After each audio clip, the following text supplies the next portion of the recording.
And that gives you great liability protection. So, if something goes wrong with your property, the litigator can't go after the rest of your assets. What's your advice to somebody who has a lot of real estate and is doing their estate planning? What are kind of like general principles that you would suggest? Because a lot of my viewers are into real estate development and real estate investing, so they have a lot of real estate, and so they don't have, when it comes to planning, what is your thoughts around that? Yeah, so there are a lot of things you can do. With real estate, you've also got to be cognizant of asset protection. So usually... Asset protection? Asset protection. So what do you mean by that? So let's take LLCs, for instance. You want to protect what you have while you're living and limit your exposure to liability in the event that a tenant or some third party or contractor sues you. So LLCs are a big part of planning for real estate investors. Very often what we'll do with real estate investors who have significant holdings is we'll set up a trust-based estate plan. We'll put each of their real properties into an LLC and then assign those LLCs to the trust. And that gives you great liability protection. So, if something goes wrong with your property, the litigator can't go after the rest of your assets. It essentially limits it to that one property. General practice is to put, one property in one LLC, one per LLC. You could put multiple properties into one LLC, but the problem is that's essentially like putting all of your eggs in one basket. So if something goes wrong in connection with property number one, a litigator could go after the equity in all of the properties that are inside of that LLC. So usually, if we're doing estate planning for real estate investors, we'll set up a separate LLC for each property. If you have a bunch of properties, if you have, let's say, 8, 9, 10, 15, 20 properties, then you're probably better served with a series LLC. Because at a certain point, having that many LLCs, having 10 LLCs becomes a bit of an administrative burden. So you've got a problem come tax season, because it's a every pain. year. Yeah. Not to mention you've got to maintain bank accounts for 10 different LLCs and have a no franchise tax due form every year.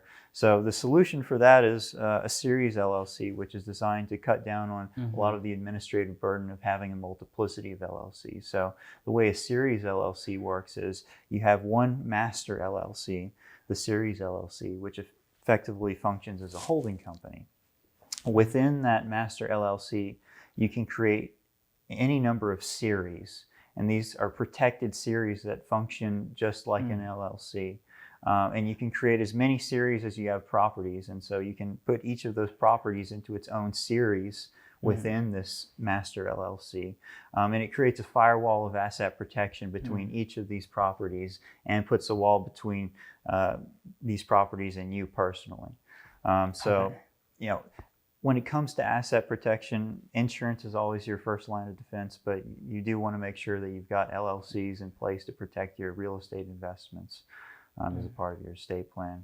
Yeah, that sounds like good advice also too, even not just for estate planning, but also just like while you own the property to have an LLC. Do you generally advise for like people who buy investment properties or buy like lands to put it in an LLC rather than their own name? I would consider it a necessity almost from a risk reduction standpoint. I mean, like what kind of risk? Like, say if they bought a land, like the land isn't gonna like hurt somebody. No, it's really if people are going to be on the land or if you're renting it. Yeah, vacant lot. You could put it in an LLC.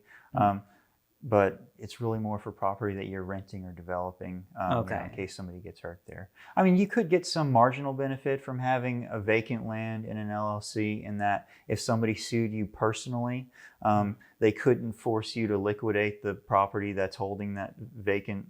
They couldn't force you to liquidate the vacant land that's held in that LLC. The worst they could get is what's called a charging order, which means that anytime you distribute cash from that LLC, you have to give them some of it. So you do get some marginal protection. Then, so especially if somebody sues you, if you have like your other properties in LLCs, they can't necessarily go after after those properties necessarily. Yeah, if let's say you got in a car wreck and they sued you, they couldn't force you to liquidate the properties in your LLCs in satisfaction of their judgment against you.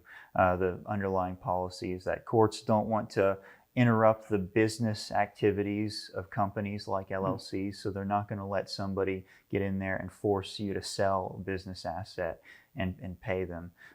They can get a charging order, which means anytime you make a draw from your LLC in the way of profit, they could be entitled to some or all of it, but they can't get the asset.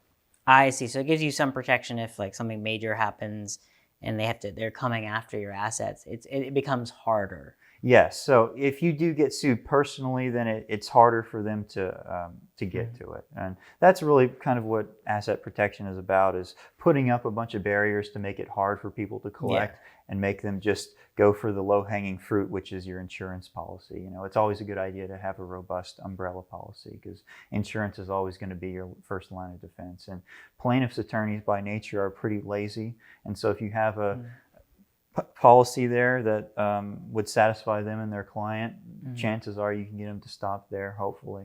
Okay. Yeah.